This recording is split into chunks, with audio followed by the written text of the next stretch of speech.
And yeah, fantastic presentation. Thank you very much. So it now gives me enormous pleasure to invite Rowan Abu Kadra to the stage. Rowan is a protection and gender advisor with World Vision and part of the Syria response team, and has a fantastic presentation lined up for us. So Rowan. Thank you, Dominique. Thank you, everyone. So in general, I'll be focusing more on World Vision approach toward the whole child development. And indeed, like 15 minutes wouldn't be fair enough to reflect all of what have been led by World Vision toward the whole child development and the children well-being. So that's why I'll be focusing on Syria response and specifically on Syria, Jordan, and Turkey as countries reflecting the following. Having said that, I'll be sharing the related reports after the presentation for you as a reference, which like basically were the references to that frame this conversation or this presentation, which is empowered women, empowered children, and behavioral barrier to inclusive education.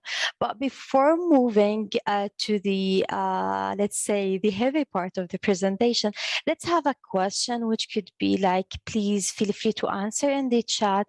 That is reflecting the things that we could miss or left out. So focusing on the assessment of whole child development, from your perspective, what is usually left out? Please, Dominic, next slide. Please feel free to put your answers in the chat.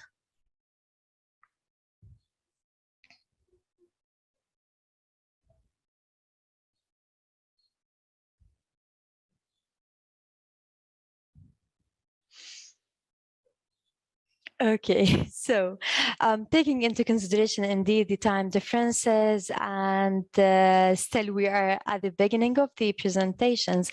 So when we are looking to the things that left out, there's a lot of, let's say, things wouldn't be a focus from maybe the donor, wouldn't be a focus based on the analysis of the context. Sometimes we do some of the assessments in certain areas without knowing, for example, that there is other factors or other protective or risk factors affecting the children around them. So this is basically what we will be focusing on the upcoming 15 minutes to know more about two specific things: children disabilities and empowered women, how that is affecting the children. And to start with, we will be focusing on children disabilities. Next slide, please, Dominic. In one of the assessments that we done in Nazra camp, that we found clearly that parents have the power to ensure children with disabilities learn. And that was clearly indicated in the outcomes that we're focusing on the families' empowerment. So the family that were having community support were able more to send their children to schools and ensure their education. From the other hand, the specialized transportation or assistance availability, that also was playing a role. And finally, affording the supplies, even if it's like stationery, small things to provide to the children, were also one of the things that enabled the families to send their children more to schools. Next slide. Indeed, when I'll be sharing the report, you will see more about the recommendations and the analysis and what have been shared from the parents and the children themselves.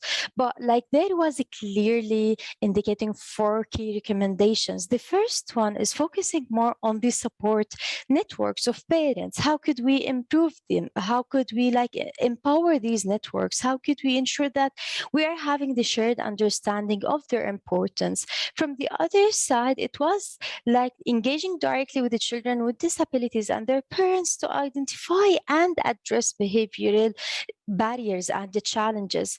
Child participation and hearing directly from children is one of the empowering things that we believe in, specifically when we are looking to the context where they manage most of the issues around them. They are having complex, let's say, challenges. They are witnessing things. So all of these are reflecting on our approach. Before start implementing anything, we need to hear from them. What are the risk factors and what are the protective factors that they are seeing in front of them, which could be framed in barriers in that conversation. The third thing was addressing the disability-related bullying and the stigmatization in the communities. It's important to know the context more, to understand how they are living that. And again, connecting that with the child participation and hearing directly from the children how they are facing these challenges and barriers.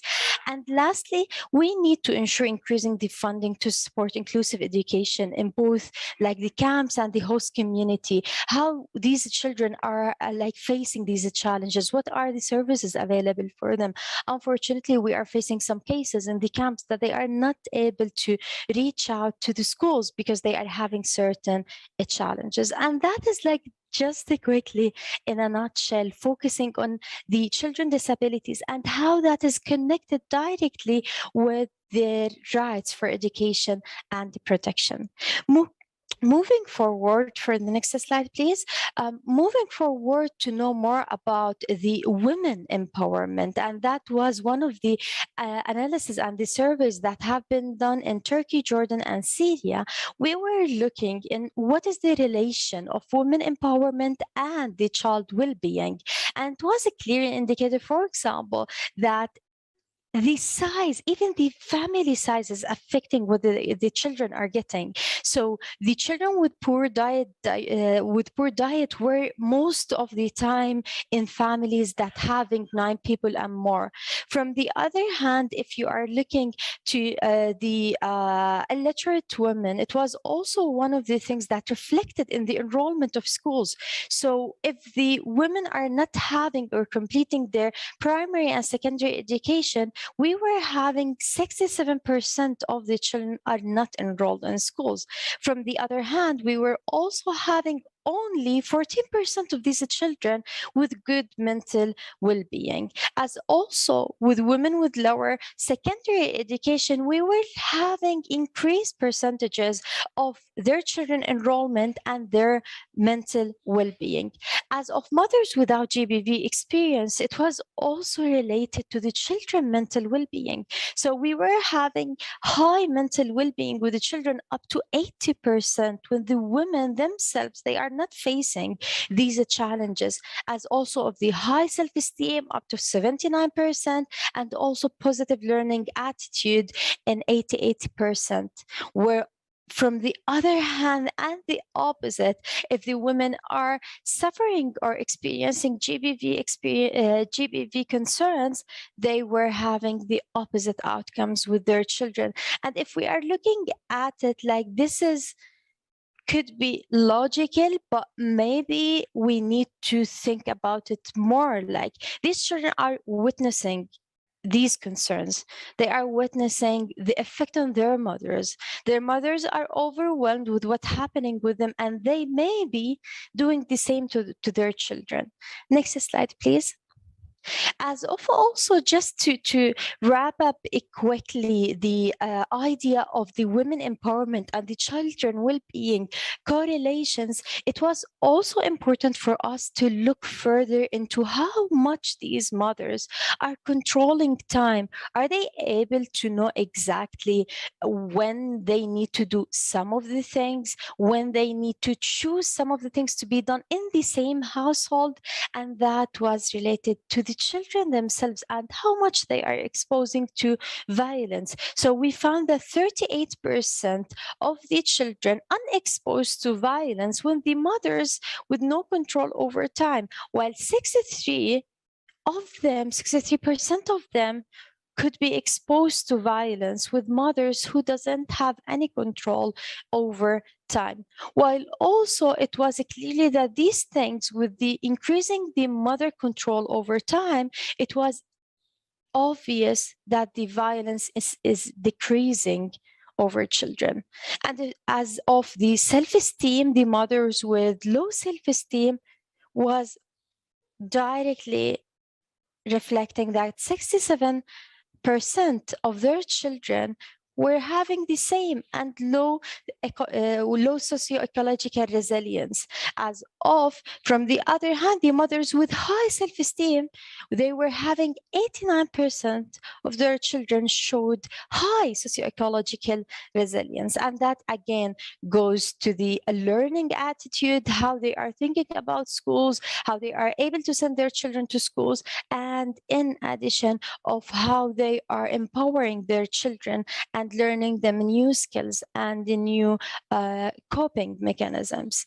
And lastly, to wrap up how we are looking into that, it was like that restriction of movement. If we are looking to the camps where the mothers are living, there is certain camps in certain areas of the like of Syria where the women are not allowed to move freely, and this is a case. But also we are having in certain families in Jordan and Turkey where the mothers are not able to leave their house, or and they are under restrictions of movement, regardless if it's like from the domestic restrictions or from their like let's say the same close family. It was also in the like related to the diet of the children and with the mental well-being of them, in addition of their acceptance to be exposed to violence. And in front of you, you can see that the percentages, but it was like clearly